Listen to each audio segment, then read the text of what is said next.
Welcome, everyone, and thank you so much for joining the Garrison Institute's live interactive webinar.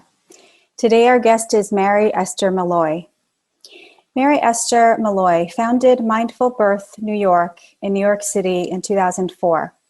Since then, she has offered thousands of families an expansive, holistic approach to childbirth and parenting. Mary Esther publishes regularly about mindfulness, birth, and parenting in journals, magazines, and blogs. She holds an MA in anthropology from NYU and trained with Nancy Bardock, author of Mindful Birthing and founder of the Mindfulness-Based Childbirth and Parenting Foundation. Before we begin today's session, I will go over a few logistical items about our gathering. We're on a Zoom webinar, so participant audio and video are turned off. You will only see Mary, Esther, and for the time being, myself.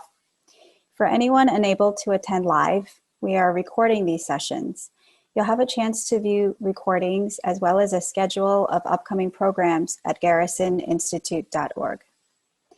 We offer these sessions free of charge as a goodwill gesture to support our community during such times of heightened uncertainty. We would welcome donations of any amount to help continue to offer these sessions. Thank you. Finally, we'll have time for Q&A during this gathering. You can post your questions in the Q&A panel, which is accessible at the bottom of your screen by hovering your arrow over the Q&A button.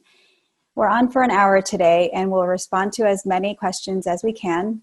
Please forgive us if we're unable to get to your question. Thank you again, Mary Esther, for being with us today, and I will turn it over to you.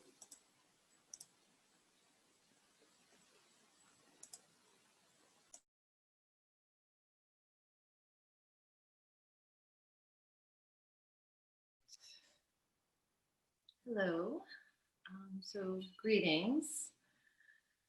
I would like to open the virtual door here, maybe with a breath.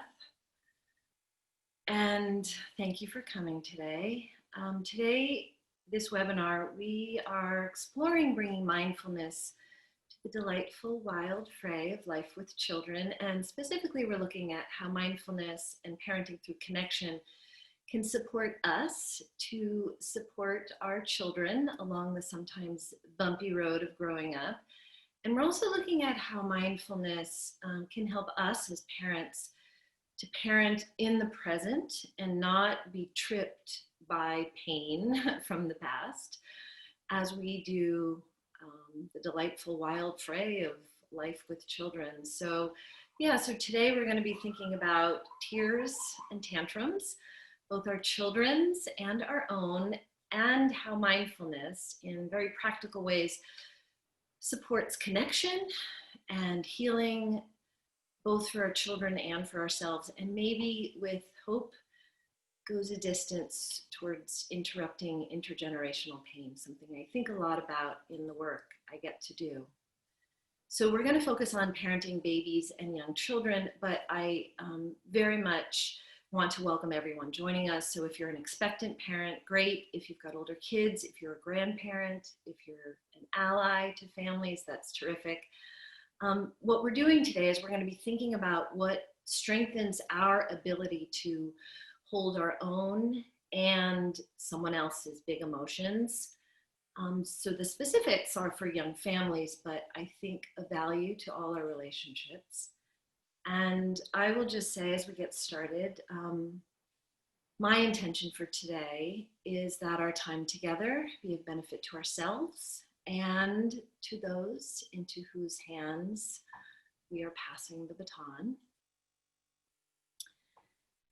And let's begin with so today what we will practice, we'll pause at different moments. I have a story, I have a video, I think you'll enjoy the video.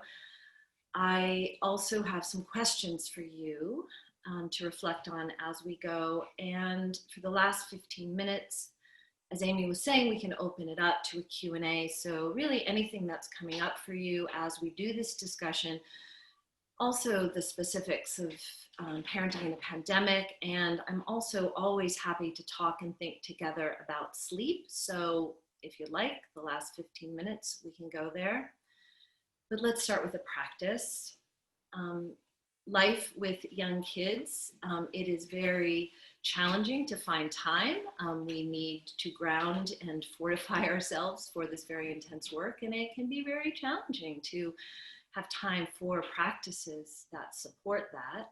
So what we're going to do today, it's very short, it's doable, and it's really for the heat of the moment. So big emotions, when yours might be surging or someone else's.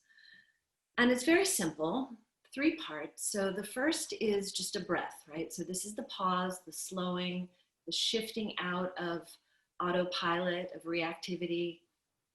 And the second step, which we'll do this together in just a moment, is just a moment of noticing. Simple, 1 moment noticing the body.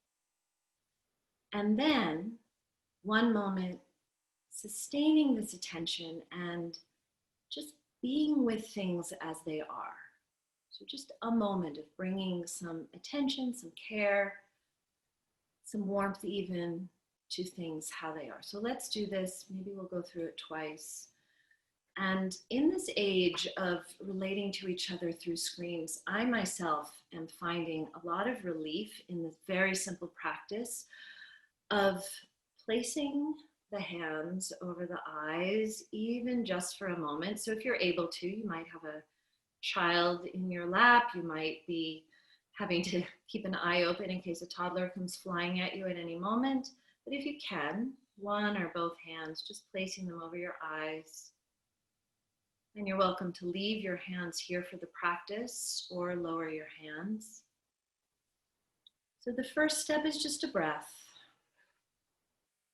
All the way in, all the way out, just pausing. And the second step is awareness. So dropping in to the body. How are things just now? Maybe even just noticing 1 area of the body. Maybe the muscles around the eyes, shoulders. It might be an area of ease. It might be a place where you feel tightness and tension, just noticing. And then our third step is this being with. Whatever it is, pleasant or unpleasant, just being with, almost as if you just are accompanying this moment.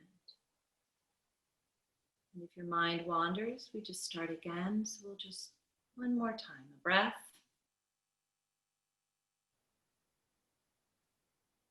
Dropping in now. What do you notice? The body, emotions maybe. What calls your attention? A practice of listening in. And then just a moment of being with whatever it is. Again, whether it feels pleasant or unpleasant. Just listening in with the intention to bring just a bit of warmth. A kind presence to whatever it is you're noticing. And if you happen to notice some not liking, some being against, whatever it is, some resistance, even exploring that warm attention for the resistance, for the not liking. And opening your eyes if they were closed, lowering your hands if you had your eyes covered. So this is a simple practice. It's a practice of awareness. It's a practice of warmth, and we can bring it to labor. So we meet the work, even the reactivity, the desire to get away, right, with this practice of breath, body, being with. And for parenting, right, we can bring this practice into the sweetest moments, the moments that we miss if we're kind of lost in the scroll on the phone or lost in the scroll in our heads. And it's also a practice for when the moments are less sweet, when we're having a hard time, when we are very much against a moment, right? Why is this child not asleep already? And it's also a practice for a child having a hard time, a practice of offering warm presence, of offering listening. And this is where we're going today. I had the pleasure of attending a Zoom retreat with the author and Buddhist nun Pema Chodron this past weekend, and she said, if we aren't aware, there's no hope of change. If we are aware but are harsh, stuck in guilt, bad feeling, there's little hope of change. So this is a simple practice. We'll come back to it again today. It's a practice of awareness, right? Listening, and then listening with the intention to bring some warmth, right? Kind attention to whatever it is that's going on. We practice to strengthen our ability to do this for ourselves, for other parents, for our children. So I have a question for you. It is human to have big emotions. It is true for every human. It's true for young people, older people. We're alive. We have feelings. We feel things. Sometimes we can get into a kind of my feelings versus your feelings, and it can be helpful to sort all this out. But in our households, all these feelings exist in a field. They exist in relationship to each other. I think of it sometimes as the family nervous system. It's real. It's a thing. So I have a question for you. I'm just going to ask you to think for a moment. One person who parented you. So clearly there would have been places where this person was very present to the parenting project, and places where this person may not have been so present, just like us. And so my question is about big emotions, and how did this person respond to big emotions? So I'm asking you to think about when you were younger, and this person who parented you, how might this person have responded to your big emotions? And likely it was different on different days. So even just a moment here of scanning into, were you listened to? Were you held? Were you distracted? Were you punished? Were you separated? Were your feelings something that were laughed at? Were you talked out of feelings? Again, different things, probably on different days. Just as you scan, maybe even just tuning into the quality of reactivity that might have been there at times. And then I have the question of, how do you think big emotions would have been responded to for this person when they were growing up? Just a thought. And I will answer it. I'll say for my mother, she was pretty easygoing, chill. Pretty sure when our big emotions were up, cookies might have been offered at some point to kind of like get us back to happy as quickly as possible. And my dad, he was the one who actually had the biggest emotions. He had a temper, a lot of anger, and it was the kind of anger that when it was surging, there was a kind of attack mode. So there was a lot of walking on eggshells around him. And how would he have been responded to with his big emotions? I don't know, but he was raised in an immigrant family that had left a country at war, had left poverty, colonization, and they were trying to make their way in a country at a time when Irish was a race, and a pretty unwelcomed one at that. And there was a lot of pain, there was trauma in that family, there was a lot of brilliance, there was humor, there was resilience, and there was violence. So I don't know, he might have had some defeats as a young person. And even as we just kind of evoke this, maybe we'll just pause and do our practice again. So one breath.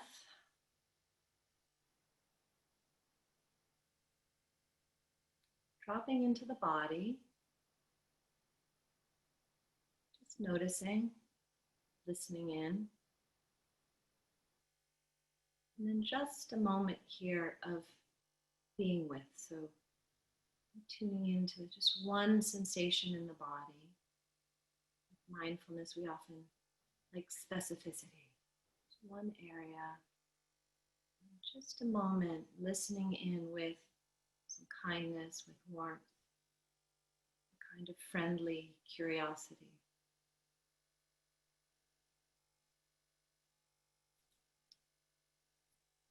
And then a breath, and if your eyes were closed, opening, maybe even stretching. I would like to shift gears a little bit and talk a bit about tears and tantrums, and maybe offer a perspective on these very human big feelings that we all have, and our children certainly have, that may be of help in the project we're thinking about today of the being with our children's difficult feelings. So let's talk tears and tantrums. As parents, we want our children to thrive, right? We want them to be happy. We want them to be able to express their intelligence, their imaginations, their caring, their cooperative natures.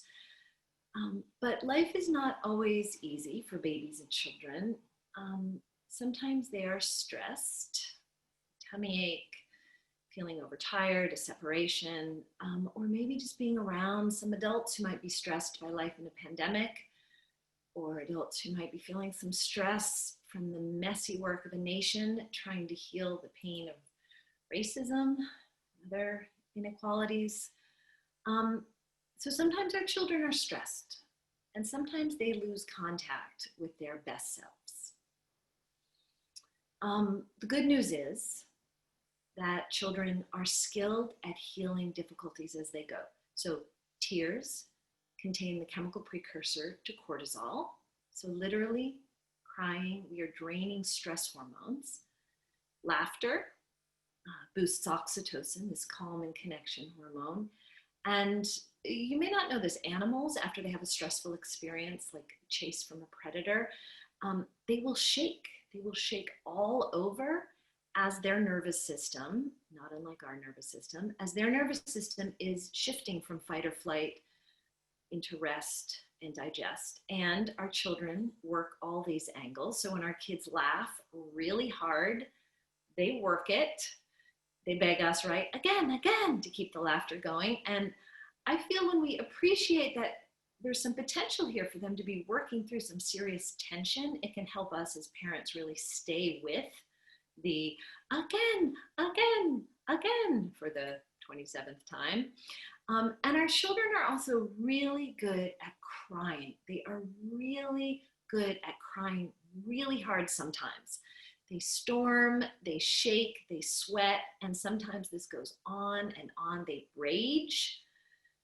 And when the storm passes, and it can take some time, we can observe them, we see them restored to their more peaceful, relaxed, more cooperative selves. But understandably, we get confused by these difficult emotions. We sometimes see their big expressive emotions, right? This unapologetic, the full-on crying as the problem that we have to stop, right? We have to restore happiness. And sometimes there's a bit of a maniacal energy around the shh, right? With the bounce, bounce, bounce, bounce, on and on. Sometimes that crying mouth, we just want to put something in it, the pacifier, the bottle, the breast. There's the promise of the treat, right? If you put those shoes on, we will go to the park and I'll buy you ice cream on the way and we'll buy a truck on the way back, right? And then there's, of course, the logicking them out of their feelings, right? Where we can rationally explain, sometimes over and over and over and over to some often unhearing ears, why their feelings do not make sense. But if we consider how the body heals, right, how the body moves through difficulty, we begin to get that the crying and the big emotions is actually a way to recover from what has them off kilter, and that these big emotions can be a signal that a child feels disconnected and they need to feel safely knit back into their world again. But here's the challenge, right? Their stress reduction programs can end up feeling like stress augmentation for us.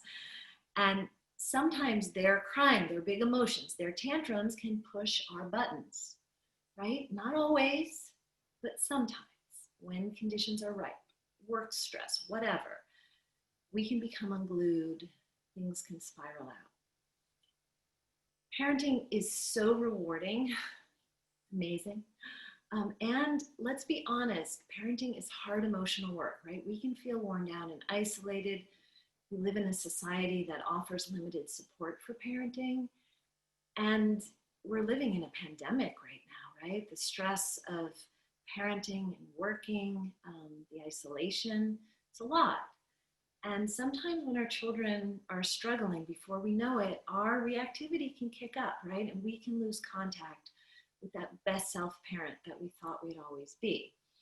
And if we inquire into these moments, these tough moments, we can see sometimes clearly, with compassion perhaps, for the condition of being human, that our reactivity can run on tracks laid down long ago in our own childhoods, tracks that can be electrified by unhealed pain from our pasts. But there's more good news. Parents can also, we can heal as we go, right? And I'll just say, in my mom's groups and the parenting groups I run, I see this intention expressed so purely, especially by the new moms, of just wanting to pass on the best of who we are, the best of our childhoods, right? That baton, to not pass on the pain that we may have experienced, right? And it's a beautiful longing, this wanting others to be free of the suffering that we have known, right? None of us want to blow the pain from our pasts onto our child's bodies, to borrow a phrase from trauma therapist Resmaa Menakem. But in the throes of parenting, it is a very real question. Is intention enough? So then we have to ask the question, well, what supports this intention? As a mom in one of my groups last week said, it is so much harder to be different than to decide to be different. And I do not believe there are easy answers. It is the work of years and years. But with mindfulness, we have practices. We have practices that we get in our bodies, practices that support this heartfelt parenting intention, this hope of interrupting patterns of intergenerational pain. So I am going to check on the time. I'm doing okay. I'm going to tell you a story, and then I'll share a video. And before I tell the story, I think I just want to say one more thing. It is way more joyful, in my experience, to not do this work that we're talking about, to not do it alone. We can sometimes think of mindfulness as a solitary endeavor, and I would also like to suggest mindfulness as a practice of awareness, a practice of bringing warmth to whatever is happening, but a practice that we cultivate in the community of other parents, so that we can better offer this to our children. So what am I talking about? Here's my story. If we were meeting together in person, we would work with your stories. As it is, we're stuck with mine here. And before we get into it, I want to read a quote here from Joanna Macy. And she says, "Stories move in circles. They don't go in straight lines. So it helps if you listen in circles. There are stories inside stories and stories between stories, and finding your way through them is as easy and as hard as finding your way home." So, my story, it is a story in which I do not come off in a particularly flattering light, but let's keep it real. I'll be honest, sometimes mindful parenting for me can conjure an image that might be the fruition of a lifetime's practice. This image of this always perfectly calm, always present parent. And I am working with mindfulness as a path with a lot of heart for our children and a lot of heart for ourselves. So here's a story. So a bunch of years ago, my boys, who are now teenagers, were about 1.5, 3.5, and it was a rainy day. So we had been trapped in the apartment all day. It was after their naps, and if I remember, their naps had been short, right? I got this brilliant idea. We were going to accomplish the laundry. So what did that entail? Gathering the boys, gathering the laundry, and heading to the basement of our building. So there was the fight over who gets to push the elevator button. There was the fight over who gets to put the quarters in the machine. We get it done. We get back upstairs. We have got to get back downstairs. Again, the elevator button. Again, the quarter with the machine. We get stuff in the dryers. Upstairs. You see that's how this is going. Back downstairs. Finally, we get the laundry and we're settled back up. Now, maybe I should have just left it at that, but I had ambitions. I was going to fold the damn laundry. So I'm folding the laundry, and somehow, the big one pushes the little one, knocks them over in some way. The little one's crying. I'm moving in to help the little one through the crying. And what does the big one do? He heads over to my folded laundry, picks it up, and he throws it. And he starts laughing, probably nervous laughter, as she saw the look on my face. And then what does the little one do? Stops the crying, heads over to the laundry, picks it up, throws more laundry, and is also laughing. Now, on another day, I might have laughed along with them. But this was not one of those days. My blood was already simmering. I was very much being against this moment. I don't know if you've seen Dan Siegel talk. He does a talk on the triune brain, this hand model of our brain. He talks about the stem brain, the reptilian brain, and then the limbic system, the seat of emotion, right, where our emotions can flare. And then we have our human prefrontal lid, this prefrontal cortex, like a lid over the system. And there are times when there's just a flare happening in the limbic system, and we try to keep that lid on. We try to keep the lid on. He acts out as if you're sort of like hanging on the edge of the cliff, hanging on the cliff here. And then what happens? The lid flips and it's free fall. When he tells this story, it's very likely the parents in the audience laughing extra loud. So I flipped my lid. I'm proud of it. I took the laundry, I threw it, I dumped over the basket of laundry, and a remarkable thing happened. The phone rang. Now, I wish I could say that this was a moment, like a Plum Village, Thich Nhat Hanh moment of the ringing of the bell when I am restored to myself. I remember breath, I remember my body. I am able to be with what is going on right now in this moment. I have lost touch. I have lost access to that love I have for my children. Right now, I am flipping out. I wish I could tell you it was a moment where I could have some perspective, where I could see that maybe some of what was blowing through me was unhealed trauma from my past. Maybe some of what was blowing through me was unhealed trauma from my people's past. The very last stuff I would want to put on my children. But alas, no, it was not a Plum Village moment of awakening, but it was an interruption. I grabbed the phone. It was the Sangha. It was my friend. She got a quick picture of what was going on. She grabbed her girls. She lived across the street. She came over. She came into our apartment. She saw the layer of toys. She saw the layer of laundry on top of it. She saw me catatonic on the couch. She went into Mary Poppins mode, gathered us together, put food on the table. And as she left, she said, "I will see your ass in Mom's group." So what is Mom's group? Mindfulness is often translated as remembering, and Mom's group was and is a place where we pause the busyness of parenting, which is no small feat. We acknowledge things as they are, right? What is going well, what is challenging. There's a lot of laughter and tears. It is parenting we're talking about. And maybe most importantly, we don't freak out and worry at each other.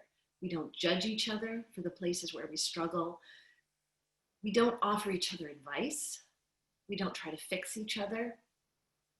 We remember each other's basic goodness.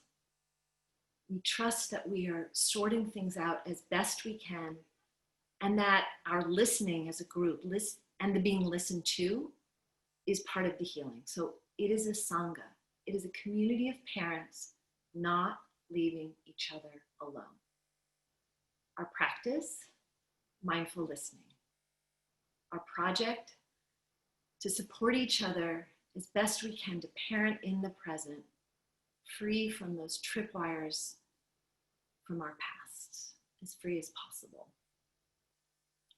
And I'll just say, we live in a society with a strong go it alone ethos, but this being human thing is not a solo project. So in my childbirth classes, we're preparing for labor, and we're preparing for it with close human support, right? And to labor, we get it, support matters. And it's the same with parenting. We need each other, the resilience that comes with this give and take. So I encourage you to set up ways for this support, even in a pandemic, maybe especially in a pandemic. And I'm happy to take questions at the end of what mom's group listening might look like, how to DIY it, if that's of interest. So let's segue now to some practicalities around parenting children, right, and supporting them to move through their hard stuff. So I've got a quote here for you from Resmaa Menakem. He says, I often tell people that resilience is not a thing or an attribute, but a flow. It moves through the body and between multiple bodies when they are harmonized. It's neither built nor developed. It is taken in and expressed as part of a larger relationship with a family, a group, a community, or the world at large. Resmaa Menakem. And our children know this. They know this flow between harmonized bodies, right? They are born wired for connection. And in some ways, they're a bit of a mismatch for our society that is so organized around the individual and all the separateness that assumes. And sometimes this is a source of suffering for families, right? You've got this child with his long evolved biological knowing that connection is how they thrive, and parents, right? We are shaped by culture, so we can have these expectations.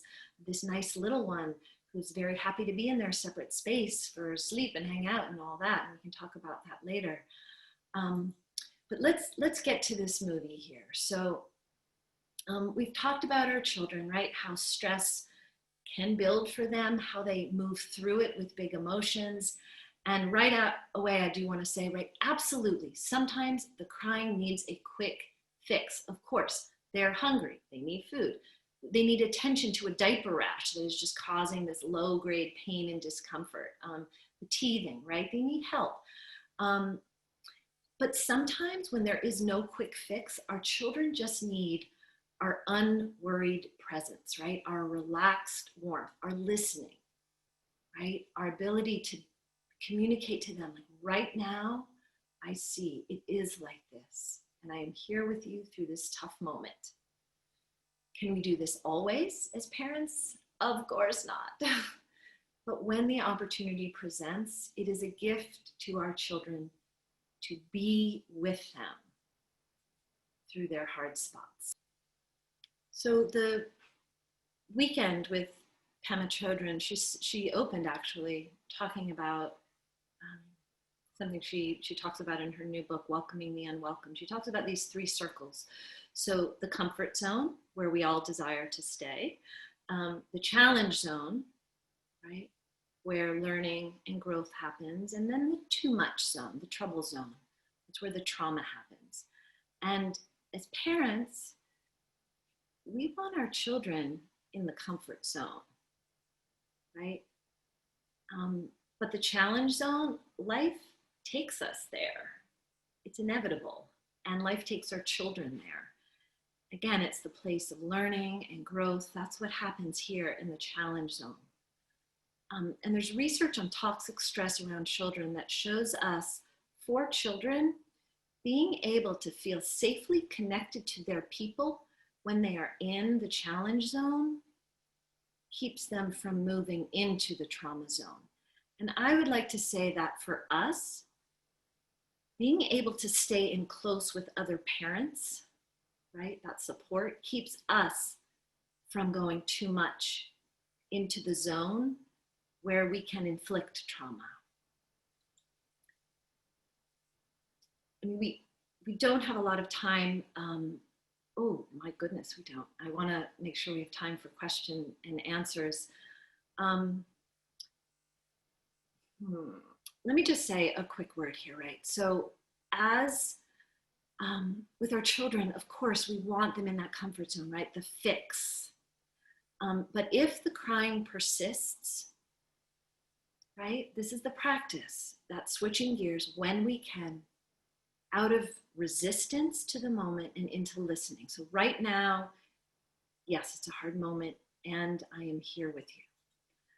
And I want to say specifically around babies. So babies signal with the crying. And of course we pay attention. But when that nothing works, the nervous system, if we can change our nervous system, if our body can say, I'm not worried about you, you are not alone, right? You are working through something hard and I'm here with you, you're safe. You can tell me anything. It is an experiment and you can try, like, what is it when we drop the manic fix-it energy? When we drop the resistance, drop the I am against this moment, and instead be with it, however it is. And just to quickly say that in our culture, there is a kind of confusion around some of the crying where we've really normalized separating distressed crying as a kind of important teaching in learning the ways of kind of individualism. But if you separate a puppy, right, their nervous system is stressed, the heart rate, the blood pressure, the respiration, and it's the same for our baby. So I just wanted to clarify that. I'm not talking about there being great value in leaving children alone with their distress. We're talking here about the being in close with them. And just 2 moments here before we open it up to Q&A, taking it up a notch, right? Those toddlers, they are brilliant, they are delightful, they have this huge zest for living, their happiness is just explosive, and their upset, their unhappiness is also explosive. It is a very exciting laboratory to apply mindfulness. And we don't parent toddlers like newborns. I mean, we can't parent them like newborns. If we see off-track behavior, right, can we, instead of maybe some of our go-tos, and maybe instead of some of the recordings from our pasts, maybe can we say, this kid is looking for help. And again, it's not permissive parenting. It's not accommodating, doing everything possible to keep them in the comfort zone. No, it's moving in, setting limits with warmth, and practicing breathing, being with our bodies, being with our feelings, and being with them. One last thing to say here, one of my favorite practices is something that we often refer to as special time. And I think of it as applied mindfulness, and it can be a practice that can, when we see the buildup, the tension buildup, that off-track behavior building, it's a way maybe to intervene and stave off those big explosions that, let's face it, are challenging and hard to work with. So it's simply a practice of attention. I would set a timer, much like you might with a meditation, 7 minutes, 5 minutes, 20 minutes, whatever you've got. It can be done with a baby, an older child. Ideally, it is done with one child at a time. And it is a time to set aside our agenda and be present to our child, to meditate on their beauty, to follow their minds, and just to be with them. It's an efficient way to restore connection. So let's close this portion as we segue into Q&A for our last little bit together here. So coming back to our practice, breath, body, just noticing. And right now I'll invite you to bring attention, bring awareness to your hands, to the sensations in your hands right now, the weight, the warmth, areas of coolness perhaps, tingling. Just being with things right now as they are, these hands. And as we close, I'll call it the image of a baton, kind you might use in a relay race, a baton that bears the imprint of your hand and the hands of all those who've come before you. A baton that will bear the imprint of those who come after you. And just for a moment, imagining a moment in a race, right, where two runners are step for step in sync with each other. It's the moment where one is placing the baton in the other's hand. Both hands on the baton at the same time, in sync, step for step. And just remembering your inherent goodness, your ability to love and be with yourself and others, with warmth. Imagine the baton in your hand being warmed, maybe changing its contours just a bit, its color, maybe becoming a bit lighter.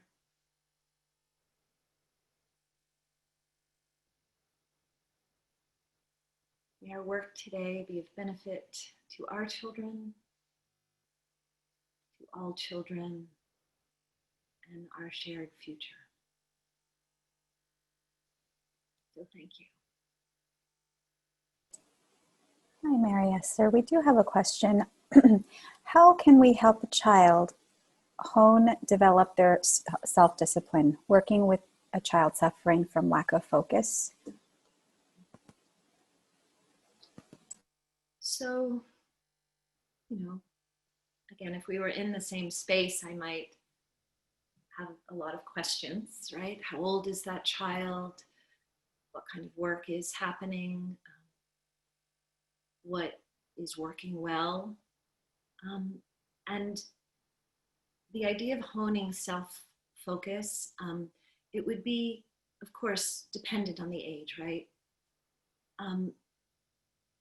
Today, what we're thinking about is the practice of listening, right? Of listening to children, where they are. And sometimes when we see a child who is struggling, we see the problem, right? And sometimes there's a diagnosis, sometimes there's not. Sometimes there are other professionals who are helping us, and this can all be a great support to a child. But sometimes as a parent, we almost end up in this fix-it, like we end up in the role of therapist to our child, right? And so I would just ask as a question, like, are there moments where we're just listening? We're just seeing the struggle, maybe. And I get that, the contagion of the bounciness, the jumping, the big feelings, right? We get swept into those, right? So it's not like we're on a meditation mat, like watching this little bouncing creature in front of us and we're just offering warmth. We are in there with. So can we just listen? Can we pause, right? This practice of being with our body, noticing what's coming up, thoughts and emotions, and just listening. And it is not a quick fix, right? And again, as parents, we want that comfort zone. We want to kind of move back as quickly as possible. And sometimes it takes a lot of work over years, right? Of presence, of showing up. And I would invite a kind of trusting of practice, being with each other. Thank you. We have a question in the chat box. What is a mantra you might have that helps you be mindful in those difficult moments? Something to say to self that reminds you to listen.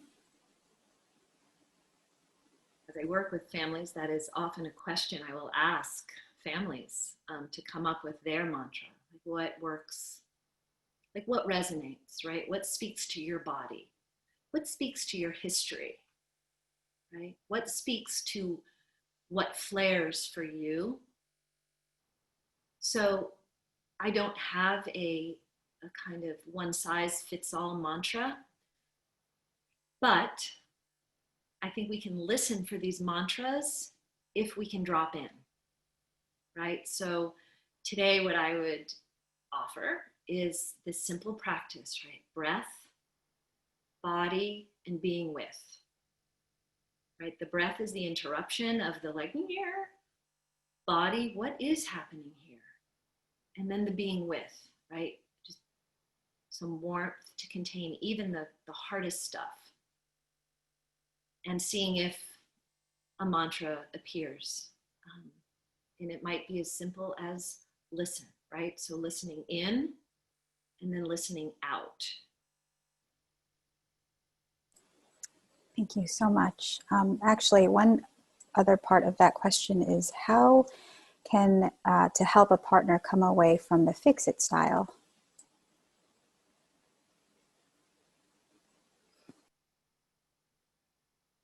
So as co-parents, sometimes one member feels like they have the answer or the best way, right? And sometimes, and I'm not speaking from experience, sometimes we think that telling our co-parent all about our new program, our new way of being, or even just what's working really well for our child, that that other person is ready to receive and execute.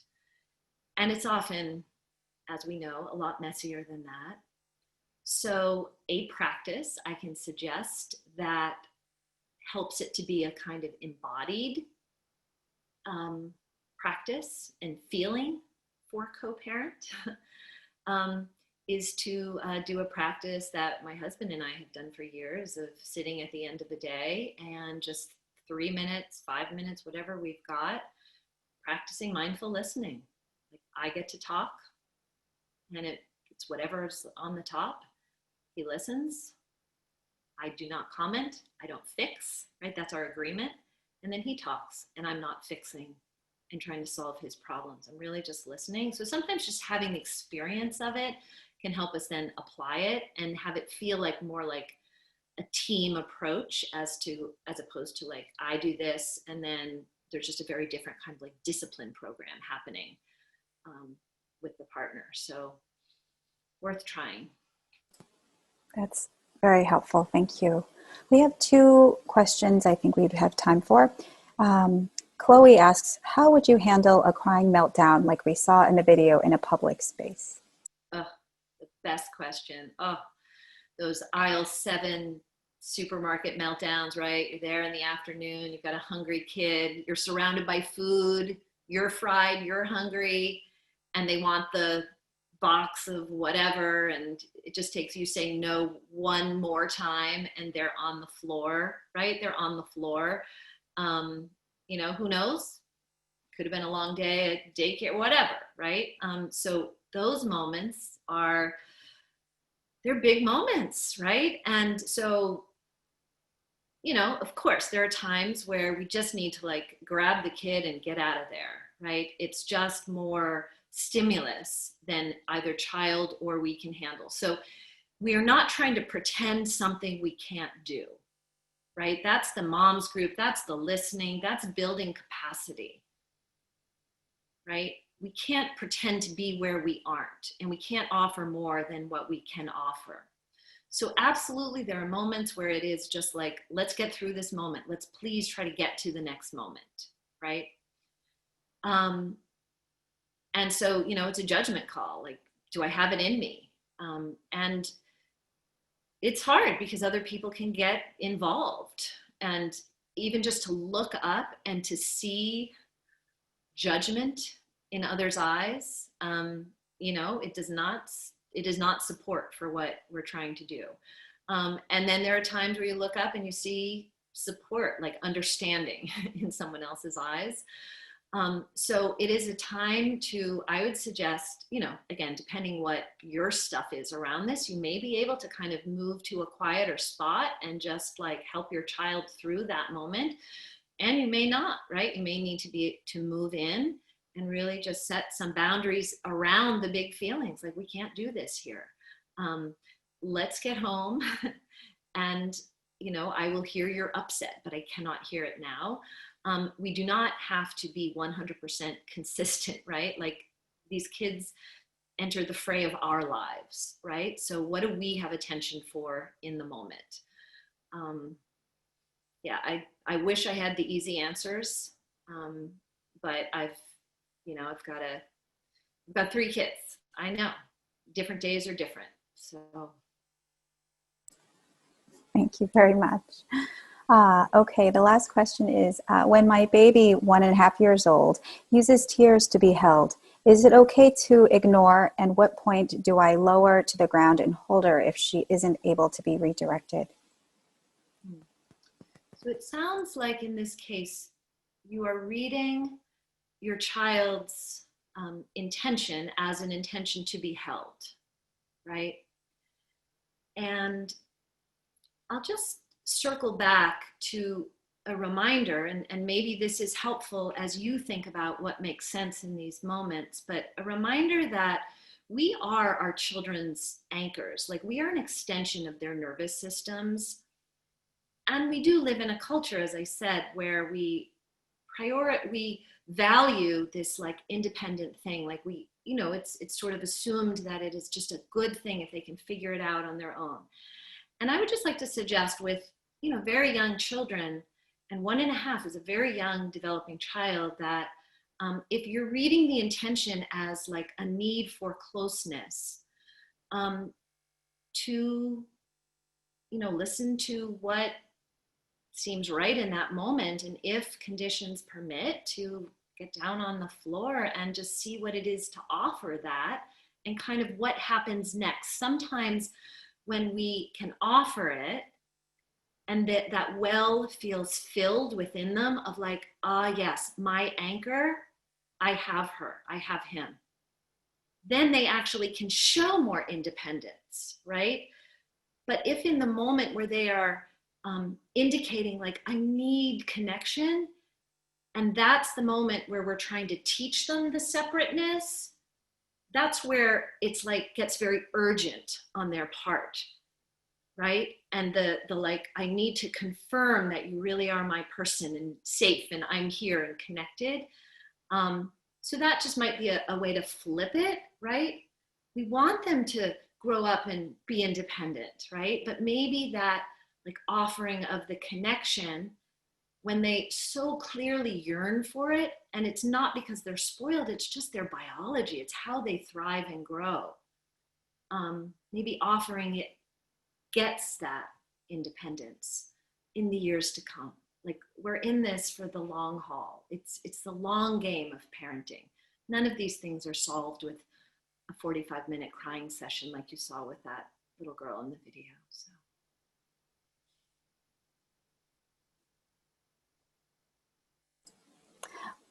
Well, that wraps up our hour, Mary Esther. Thank you so very much for the tools that you shared with us, and all of your wisdom in parenting.